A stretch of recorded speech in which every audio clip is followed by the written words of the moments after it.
मध्ये उपस्थित असते तर प्रत्येक दिवस किती आनंदात गेला असता. अरे हे काय बोलतो आहेस? आहेत की राजे आपल्या सोबतच? ते कुठं गेलेत? काही काय म्हणतो राव, कुठे आहेत ते, दिसत का नाहीत? मग अरे हे काय बोलणं झालं? परत तेच? 3 एप्रिल 1680 आठवते काय झालं होतं त्या दिवशी?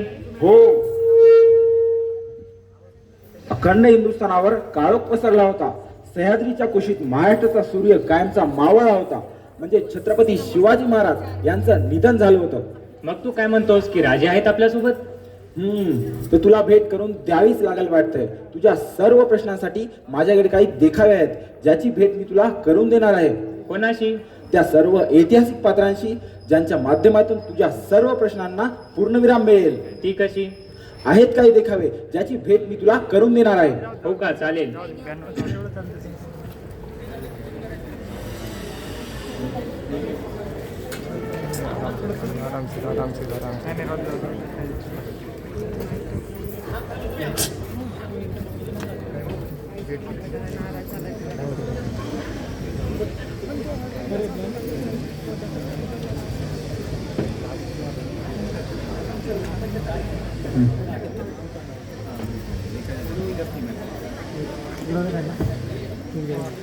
हे बघ, काय दिसत आहे तुला यामध्ये?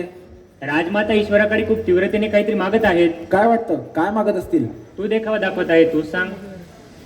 जेव्हा सर्व भारत भूमीवर अन्याय चरम सीमेवर होता, आई बहिणींची आबरू लुटली जात होती, मंदिर मूर्त्या नष्ट केल्या जात होत्या, तेव्हा हा काळोख संपवण्यासाठी त्या ईश्वराकडे नव्या सूर्याची मागणी करत होत्या. म्हणजेच त्या त्यांच्या होणाऱ्या दाम्पत्यामध्ये स्वराज्याचा विचार मागत होत्या. विचार?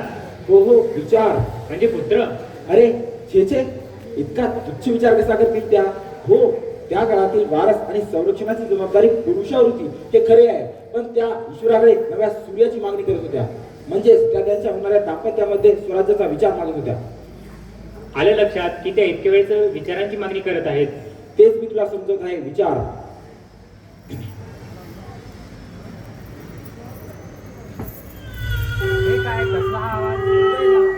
कशाचा? छत्रपती शिवाजी महाराजांचा.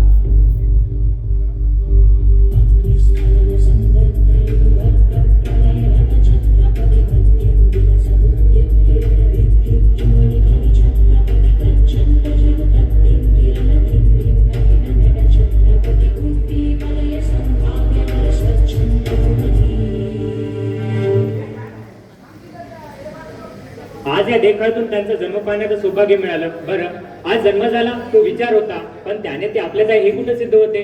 तसंही विचार हा शिवरायांपुरताच मर्यादित ना. अरे थांब, माझे देखावे पूर्ण नाही झाले. तुझे जे काम म्हणणं आहे की विचार महाराजांपुरता मर्यादित आहे, त्याचे देखावे पहा, म्हणजे तुझे सर्व प्रश्न सुटतील.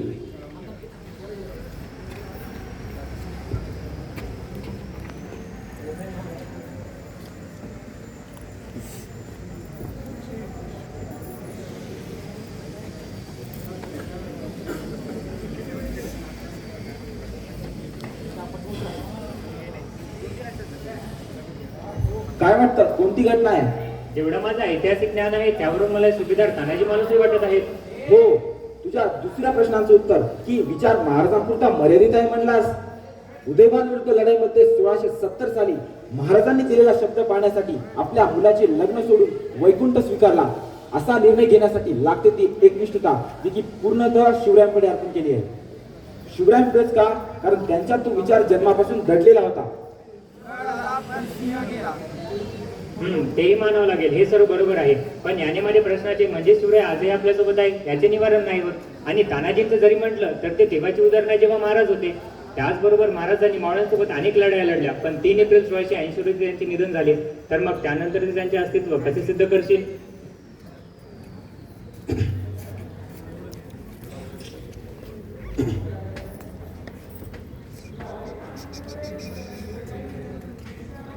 तीन एप्रिल 1680 रोजी जरी महाराजांचं निधन झालं, तरी त्यांचा तो वैचारिक वारसा यापुढेही जिवंत राहिला, तो छत्रपती संभाजी महाराज यांच्या रूपाने. औरंगजेबाने महाराजांना 40 दिवस छळलं, तरी त्यांनी त्यांचा धर्म नाही सोडला. त्यांनी अग्निकुंडात एवढी मोठी आहुती दिली, त्यांच्या मनात एकदाही शंका आली नाही का की आपले हे सर्व करणे सार्थ ठरेल का निरर्थ ठरेल? नाही, कारण त्यांच्या रगारगात भिनणारा विचार म्हणजे छत्रपती शिवाजी महाराज यांचं स्वराज्य सर्वत्र पेरलं होतं. हो, पण हे सर्व तर त्यांच्या दशकापुरतेच मर्यादित आहेत. त्या एका दशकानंतर पेशवाई आली आणि स्वराज्याचे छत्रपती न राहता पहिला बाजीराव, दुसरा बाजीराव अशी परंपरा अंमलात आली, ज्यामध्ये छत्रपतींचे विचार आणि सिद्धांत संपत चालले होते.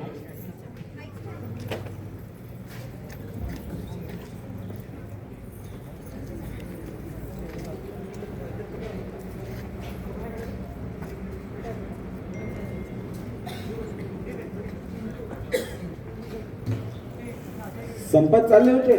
पुण्यश्लोक अहिल्याबाई होळकर या छत्रपती शिवाजी महाराज यांच्या राजकर्तृत्वाच्या विचारधारेच्या उज्ज्वल उदाहरण मानल्या जातात.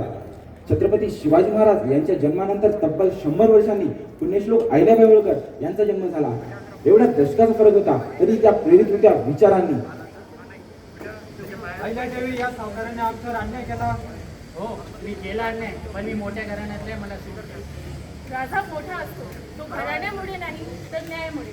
छत्रपती शिवाजी महाराजांनी अन्यायाला माफी दिली नाही, मग तो जवळचा का असेना, मलाही त्यांचं सारखं राज्य चालवायचे आहे.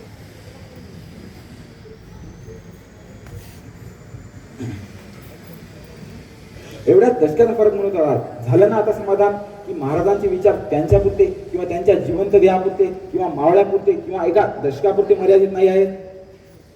हो, पण ही सर्व तेव्हाची उदाहरणं जेव्हा मुघलाई होती. मुघल काळानंतर कुठं महाराजांचा उल्लेख त्यांच्या विचारांचा ठेवा आढळतो.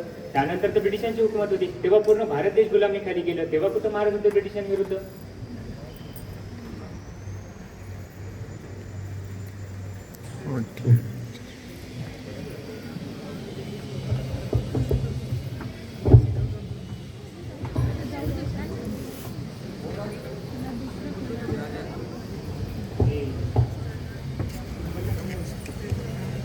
त्याचेही उत्तर आहे. पहा, हे पहिल्या महिला स्वतंत्र सेनानी ज्यांना 1857च्या लढाईमध्ये ज्वाला म्हणून संबोधलं अशा झाशीच्या राणी लक्ष्मीबाई यांचं उदाहरण तुझ्या शंकेला तडा फोडेल.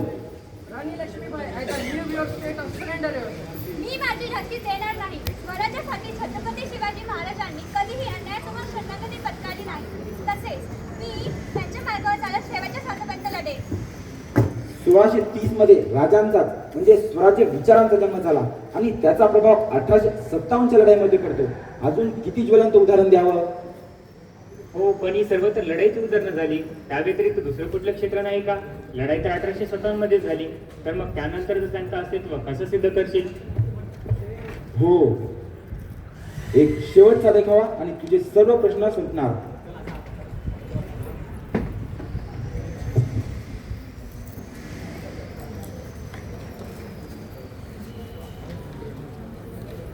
शिवाजी महाराजांनी जाती धर्म न पाहता कर्तृत्वाला मान दिला, म्हणूनच ते खरे लोककल्याणकारी राजे होते.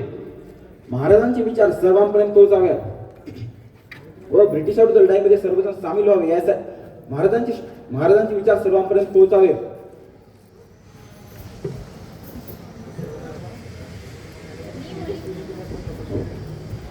मी मुलींसाठी शाळा सुरू केल्या तेव्हा मला दगड, शेण, अपमान असे अनेक हल्ले सहन करावे लागत. त्या प्रसंगी सुद्धा मी माझ्या विद्यार्थी आणि सहकाऱ्यांना म्हणते, अन्यायापुढे झुकू नका. जसे छत्रपती शिवाजी महाराजांनी स्वराज्यासाठी संकटांना तोंड दिले, तसे आपल्यालाही शिक्षणाच्या स्वराज्यासाठी धैर्याने उभे राहायचे. त्या रोज अतिरिक्त साडी घेऊन शाळेला जात, अपमान झटकून टाकत आणि पुन्हा शिकवायला उभ्या राहत. हीच त्यांच्या निर्भयतेची साक्ष. स्वराज्य हा माझा जन्मसिद्ध हक्क आहे आणि तो मी मिळवणारच. महाराजांच्या शौर्यगाथा सर्वांपर्यंत पोहोचाव्या व ब्रिटिशांविरुद्ध लढाईमध्ये सर्वजण सामील व्हावे यासाठी त्यांनी खूप प्रयत्न केले. छत्रपती शिवाजी महाराजांनी केवळ राज्य जिंकले नाही तर लोकांच्या हक्कांवर आधारित शासन निर्माण केले. स्वतंत्र, सार्वभौम आणि लोकमान्य सत्तेची घोषणा केली. मावळे, धनगर, कोळी आणि दलित अशा एकूण 18 पगड जातींना एकत्र करून त्यांना गुन्ह्यांवरून पदे दिली. डॉक्टर बाबासाहेब आंबेडकर यांच्या जीवनात छत्रपती शिवाजी महाराज केवळ ऐतिहासिक व्यक्तिमत्व नव्हते, तर शासन कौशल्य, समाजसेवक, न्याय व लोक कल्याणाचे आदर्श प्रतीक होते. झाले तुझे सर्व प्रश्न, की महाराज विचारधारेच्या रूपाने प्रत्येक अंश, प्रत्येक मावळा, प्रत्येक शूरवीर व सर्व लढायामध्ये जिवंत आहेत. हे ऐतिहासिक सर्व घडून गेलेले महाराज आज आधुनिक युगात आहेत का? हो आहेत. कोण आहे? कोणता व्यक्ती वाटतो तुला की त्यांच्या विचारांमध्ये महाराज आजही आहेत? अरे कोणीच नाही. एकही व्यक्ती माझ्या संपर्कातला असा नाही आहे की ज्यामध्ये महाराज विचारधारेच्या रूपाने अस्तित्वात येतील. हीच शोकांती कमी मांडत होतो. सर्व इतिहास, किस्से, उदाहरणं, त्यांचे विचार, त्या विचारांचा प्रभाव मलाही माहित होता. पण मला तुझ्याच देखाव्याद्वारे तुला समजायचं होतं. असं नाही की राजे आणि त्यांचे विचार जिवंत नाहीत. राजे अमर आहेत, त्यांचे विचार अमर आहेत, पण ते आशा तरुणाईत जरा दुर्मिळ झालेले दिसतात. कारण आपण राजांचे रूप स्वीकारले, पण त्यांचे विचार मात्र स्वीकारायचे राहिले आहे. मग आता आज 396 शिवजयंतीनिमित्त मी तुम्हा सर्वांना आवाहन करतो की आपल्या विचारात राजे जगले पाहिजे. नुसते झेंडे, नारे, मिरवणुका म्हणजे राजे नव्हे, तर शिवचरित्र मनामनात रुजले पाहिजे. शिवचरित्र मनामनात रुजले पाहिजे. तरुणाईच्या विचारात राजे जगले पाहिजे.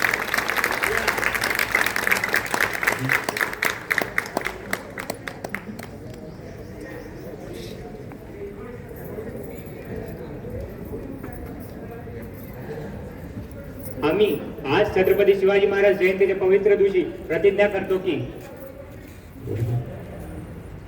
महाराजांच्या स्वराज्याची आणि आदर्श राज्याची स्वप्ने पूर्ण करण्यासाठी कटिबद्ध राहीन. बहुजन हिताय बहुजन सुखाय या तत्वावर आधारित निस्वार्थपणे समाजाची सेवा करीन. सत्य, न्याय आणि धैर्याचा मार्गावलंबून महाराजांच्या विचारांचा प्रचार प्रसार करीन. छत्रपती शिवाजी महाराज की जय.